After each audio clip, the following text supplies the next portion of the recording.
কি অপূর্ব লীলা। আমি আর মীর কাসেম ছিলাম ছোট্টকালের খেলার সাথী। হঠাৎ হঠাৎ একদিন রাজলক্ষ্মীর সঙ্গে আমাদের দেখা হয়ে যায়। ওই রাজলক্ষ্মী আমাদেরকে দুজনকেই তার ওই রাজ দরবারে চাকরি দিয়েছে। সেনাপতি মীর কাসেম তাকে দিয়েছে রাজ্য গড়ার কারিগর, আর আমাকে দিয়েছে মানুষ গড়ার কারিগর।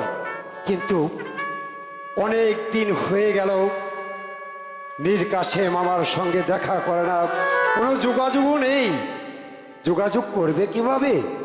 সে যে এখন অনেক দায়িত্ব, সারা রাজ্য তার উপর কাজ করে। তাই আমি মনস্থির করেছি আমি এখন কি করব, কি করলে আমি সেনাপতি মীর কাসেমের দেখা পাবো।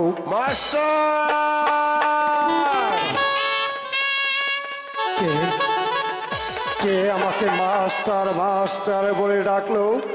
এ সুর আবার অনেক পরিচিত মনে হচ্ছে, অনেক দিনের পরিচয়। মাস্টার! কে না, এ কণ্ঠ যেন আবার সেই ছোটবেলার বন্ধু মীর কাসেমের। মাস্টার!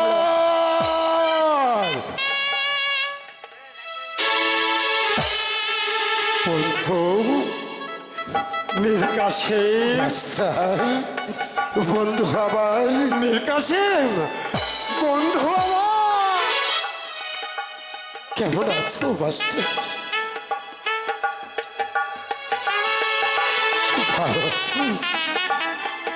আজ অনেক দিন পর তোমার সাথে দেখা হলো মাস্টার। বন্ধু, অনেক দিন পর দেখা হলো, আমরা দুজন আনন্দিত থাকব। কিন্তু কিন্তু তোমার মুখ খারাপ, এমন মলিন দেখাচ্ছে কেন? তুমি তো ওই রাজ দরবারের বীর সৈনিক। তোমার তো মুখ এমন করে থাকার কথা নয় বন্ধু। মাস্টার, হ্যাঁ, তুমি তো জানো না রাজবাড়িতে যে রাজবাড়িতে সুখের ছায়া পড়ে গেছে। ছায়া পড়েছে। হ্যাঁ মাস্টার। কি হয়েছে বন্ধু মীর কাসেম? তোমাকে জানানো হয়নি, তোমাকে বলা হয়নি। আমাদের রানী রাজলক্ষ্মী যে আমাদের দুজনকে ছোটবেলা তুলো থেকে কুড়িয়ে এনে এত বড় করেছে, সেই রানী রাজলক্ষ্মী এই পৃথিবীতে সেনাপতি মীর কাসেম, তুমি এই সংবাদ তুমি কি আমাকে দিতে পারতে না? দেবে কেমন করে? তুমি যে রাজ্যের সেনাপতি আর আমি সামান্য মাস্টার, তাই তোমার এই সংবাদ দেওয়ার তুমি মাস্টার না, তুমি দুঃখ করো না মাস্টার। হয়তো বা আমি আমি আমি পাগল হয়ে গেছিলাম রানী রাজলক্ষ্মীর মৃত্যুর পর। তাই তো তোমাকে সংবাদটা আমি দিতে পারিনি। ঠিক আছে, তুমি যখন রানী রাজলক্ষ্মী মৃত্যুবরণ করো তখন তুমি আমাকে সংবাদ দিতে আসতে পারলে না, তাহলে তুমি এখানে কেন এসেছ?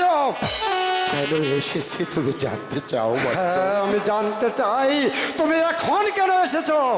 শোনো মাস্টার, রানীবার নয়নের মণি কলিজার টুকরা দুটি সন্তান আপন আর দুলাল, তাদেরকে যে আমার হাতে তুলে দিয়ে বলে গেছে। কি বলে গেছে? ভাই মীর কাসেম, আপনার দুলালকে তোমার হাতে আমি তুলে দিয়ে গেলাম। ওদেরকে লেখাপড়া শিখি মানুষের মতো মানুষ করে তুলবি। তাই তো আজ আমি আপন দুলালকে নিয়ে এসেছি তোমার কাছে। ওদেরকে লেখাপড়া শিখে তুমি মানুষের মতো মানুষ। ঠিক আছে, ওই সেই রাজলক্ষ্মীর দুটি সন্তান, আমি তো তাদের দেখতে পাচ্ছি না। ওদেরকে আমি বাইরে দাঁড় করে রেখে এসেছি। এখনই ডেকে নিয়ে এসো। ওরে দুলাল, তোরা এখানে চলে আয়। হ্যাঁ কাকামণি ওরে আপন, ওরে দুলাল, হচ্ছে তোদের শিক্ষা গুরু। নে প্রণামটা করে নে বাপ্পি, যা বাপ্পি।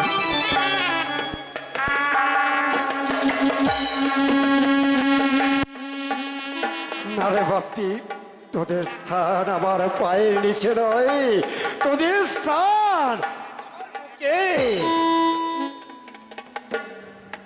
মাস্টার, কাসেম, তুমি আমাকে আজ কথা দাও। বলো বলো আমির কাসেম, তুমি কে আমাকে বলতে চাও? আমার আপন আরে দুলালকে তুমি লেখাপড়া শিখি সুশিক্ষায় শিক্ষিত করে তুলবি, আর ওদেরকে এমন একজন মানুষ করে তুলবি যা দেখেই আমাদের সমাজের সবাই যেন মাথা উঁচু করতে পারে। কাসেম, আমি তোমাকে স্পর্শ করে প্রতিজ্ঞা করছি, আমি আমি ওই রানী রাজলক্ষ্মীর দুটি সন্তানকে এমনি ভাবে শিক্ষা দেব, মানুষের মতো মানুষ করে গড়ে তুলবো।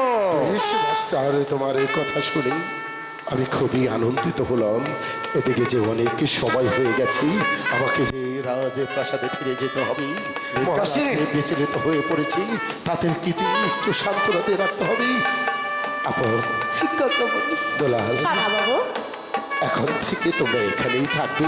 কাকা বাবু, না, আমরা আমরা এখানে থাকতে পারবো না কাকামণি। বাপি, অবুঝ হোসে বাপি, এখানে থেকে তোদেরকে যে লেখাপড়া শিখতে ঠিক আছে হবে। কাকা বাবু, আমাদের সঙ্গে তুমিও লেখাপড়া শিখবে। সে হয় না বাপি, আমাকে যে রাজের প্রাসাদে ফিরে যেতে হবে, ওখানেই মহারাজ রয়েছি, তাকে যে সান্ত্বনা দিতে হবে, এদিকে রাজ কার্যতে আমাকে চালাতে হবে। না কাকা বাবু, তুমি না থাকলে আমি পড়াশোনা করবো না। কাকামণি, আমাদের দুই ভাইয়ের সাথে তুমি এখানে থাকবে তো? বলো।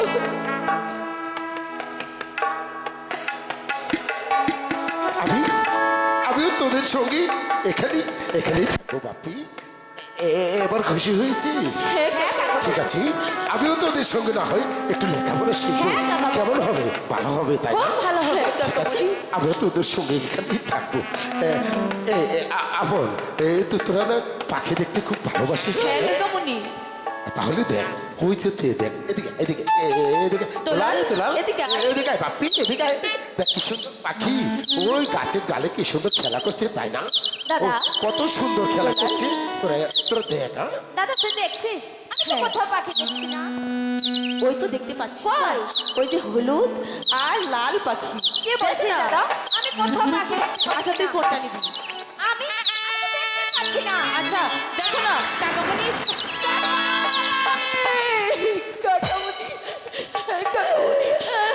ওরে বাপ্পি, কাকামণি চলে গেছে। ওদের কাকা বড়ি চলে গেছে, তাতে কি হয়েছে? আমি তো আছি, আমি তোদেরকে নিজের ছেলে নাই মানুষ করব, আর লেখাপড়া শিখিয়ে সুশিক্ষায় গড়ে তুলবো। লেখা পড়া মনে বসে না, মনে বড় দুঃখ।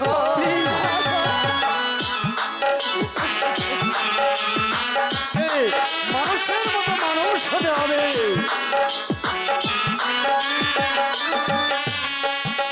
হাই গো, কোথায় গেলে দেখতে পাবো গুরু মায়ের চন্দ্র মুখ গো, মায়ের চন্দ্র ওরে বাপ্পি, বাপ্পি, এইভাবে কাঁদিস না। যে যাবার সে চলে গেছে, এখন আর কেড়ে কি হবে? পুত্র বাবা দুলাল,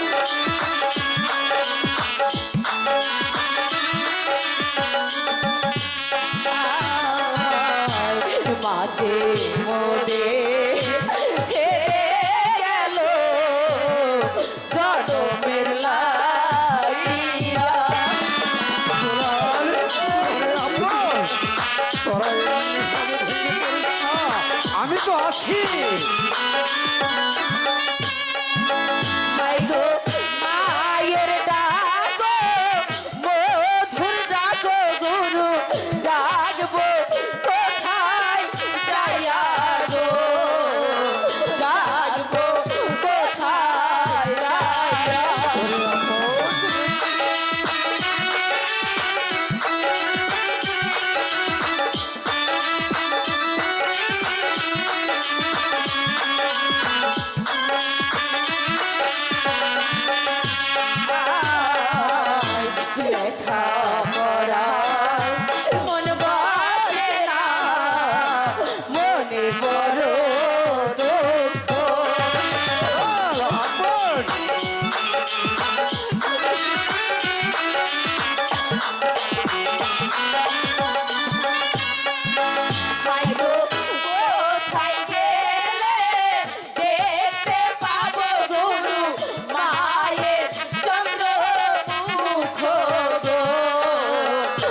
ওরে দুলাল, যে যাবার সে চলে গেছে, শত কাঁদলেও সে যে আর ফিরে আসবে না রে বাপ্পি।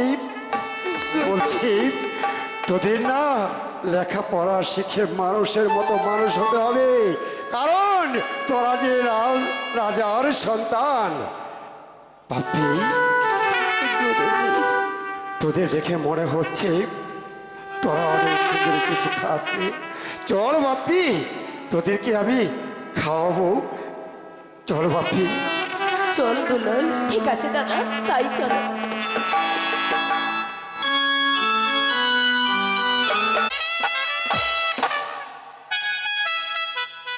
মন্ত্রী জংবাহাদুর মহারাজ, আপনি কি প্রজা মহলে গিয়েছিলেন? হ্যাঁ মহারাজ, প্রজারা দাবি জানিয়েছে আপনাকে আবার দ্বিতীয় দ্বারে গ্রহণ করতে। মন্ত্রী জংবাহাদুর, এ কথা বলতে আপনার মুখ আড়ষ্টিত হয়ে এলো না?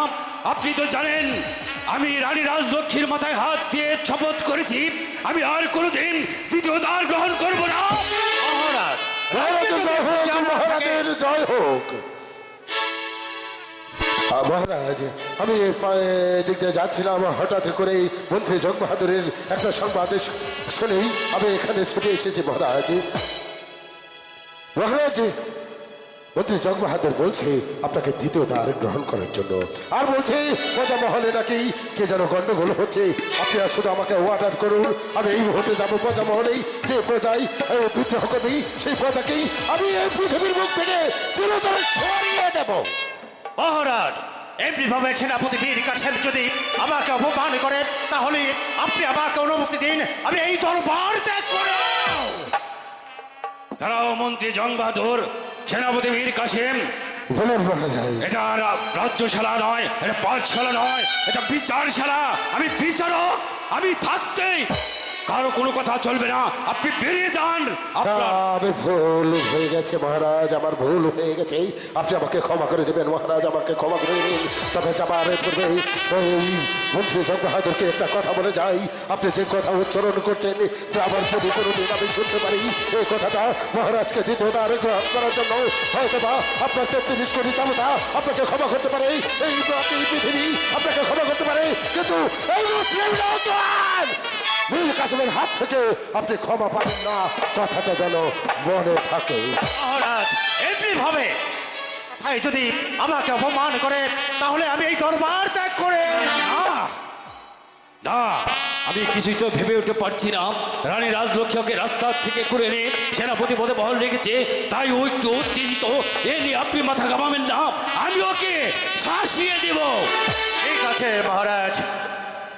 আমি বড় ক্লান্ত, আমি এখন আমার বিশ্রামের প্রয়োজন। আমাকে বিশ্রাম কক্ষে নিয়ে চলুন মন্ত্রী জংবাহাদুর। তাই চলুন মহারাজ। তাহলে চলে আসুন।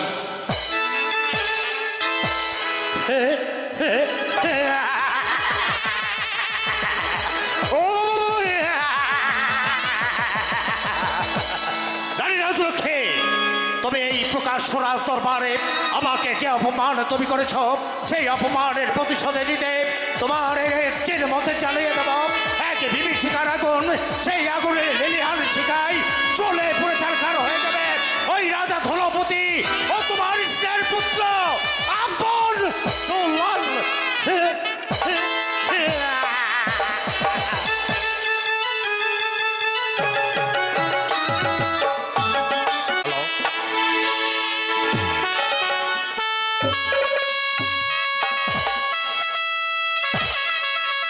মন্ত্রী জংবাহাদুর মহারাজ, আমার মনটা খুব বিচলিত হয়ে উঠেছে, তাই আমি কিছুদিনের জন্য শিকার থেকে ঘুরে আসতে চাই। আপনার কি মত? হ্যাঁ মহারাজ, এত আনন্দের কথা। আপনি যখন শিকারে যাবেন, তাহলে আমি শিকারের ব্যবস্থা করছি। আমি বলছিলাম কি মীর কাসেম। মহারাজ, মহারাজের জয় হোক, মহারাজের জয় হোক। মহারাজ, আপনি যখন শিকারে যাবার মন্তব্য করেছেন, তখন শিকারে আমি আপনার সঙ্গে যাব। না সেনাপতি মীর কাসেম, তুমি বরং এই রাজ্য পরিচালনা করবে, আমি সঙ্গে মন্ত্রী জংবাহাদুরকে নিয়ে না মহারাজ, মন্ত্রী জংবাহাদুর হচ্ছে রাজ্যের মন্ত্রী, তাই বলছি এই রাজ্যটা আপনি মন্ত্রী জংবাহাদুরের হাতে ছেড়ে দিন। আমি আপনার সঙ্গে শিকারে যাব। না না না, তা হয় না সেনাপতি মীর কাসেম, বরং আমি জং বাহাদুরকে সঙ্গে নিয়েই ঘুরে আসতে চাই। ঠিক আছে মহারাজ, আমরা যতদিন পর্যন্ত শিকার থেকে ফিরে না আসবো ততদিন সেনাপতি মীর কাসেম এই রাজ্য পরিচালনা করবে। সেটা কি করে হয় মহারাজ? আমি হচ্ছি একজন সেনানায়ক, তাই তো আমার কাজ হচ্ছে সেনাদের কাছে এই রাজ্য আমি চালাতে পারবো কি? সেনাপতি মীর কাসেম, তোমার কাছে আমার আস্থা ও বচন আছে, তুমি পারবে এই রাজ্য পরিচালনা করতে, সেই আস্থা আমার আছে। বেশ মহারাজ, আপনি যখন বলছেন এই রাজ্যটা পরিচালনা করার জন্য যতদিন আপনি শিকারে থেকে ফিরে না আসবেন ততদিন আমি এই রাজ্যটা দেখব। তবে আমি এই মন্ত্রী জং বাহাদুরকেই যাবার পূর্বে দুটি কথা বলে যেতে চাই। শুনুন মন্ত্রী জং বাহাদুর, শিকারে যাবেন বেশ ভালো কথা, শিকারে যে আপনি যদি কোনো ছল ছাতরের চেষ্টা করেন, মহারাজকেই দ্বিতীয়বার গ্রহণ করার জন্য চেষ্টা করেন, তাহলেই এই পৃথিবীর সবাই আপনাকে ক্ষমা করবেই, আপনার ৩৩ কোটি দেবতা আপনাকে ক্ষমা করবেই, এই মাটির পৃথিবীতে যত লোক আছে সবাই হয়তো আপনাকে ক্ষমা করবেই, কিন্তু এই মুসলিম নওজোয়ান আপনার ক্ষমা করবে না, কথাটা যেন মনে থাকে। চলুন মহারাজ, আপনার শিকারে যাওয়ার ব্যবস্থা করছি। তাই চলো মন্ত্রী জং বাহাদুর, আমি হরিণ শিকারে যাব, আমার শিকারের ব্যবস্থা করে দিন আপনি। চলে আসুন আমার হ্যাঁ, সঙ্গে। চলো।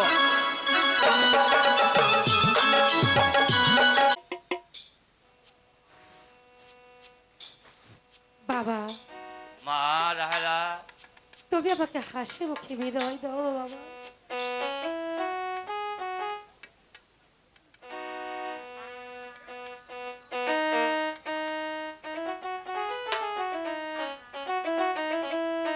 বাবা গো, মা রাহারা, আজ তুমি আমাকে হাসি মুখে বিদায় দাও। মা রাহারা, আমি যাবার শ্বশুর বাড়ি চলে যাব বাবা। ও বিদায়েরই কালে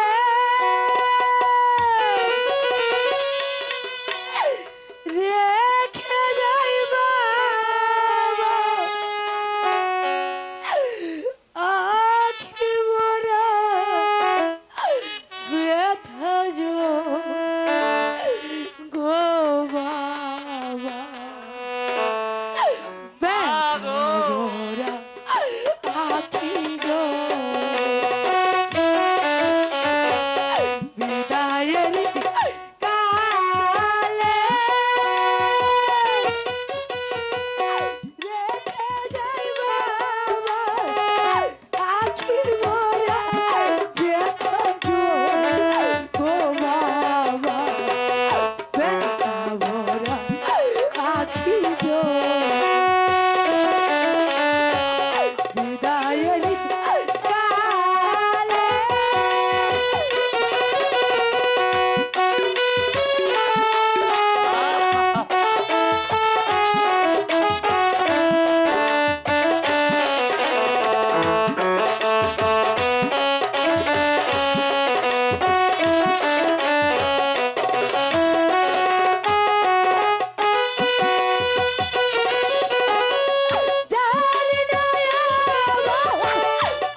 কালে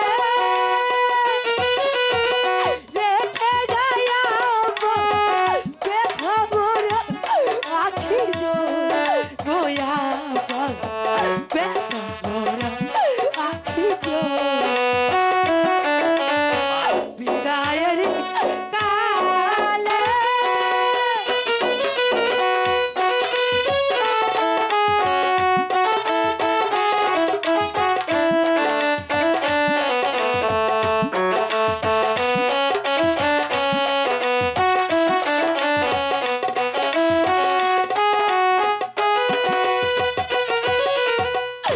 আসনয়া মোহর দেখি তোমাকে নয়ন ভরে আসনয়া মোহর দেখি তোমাকে নয়ন ভরে বলে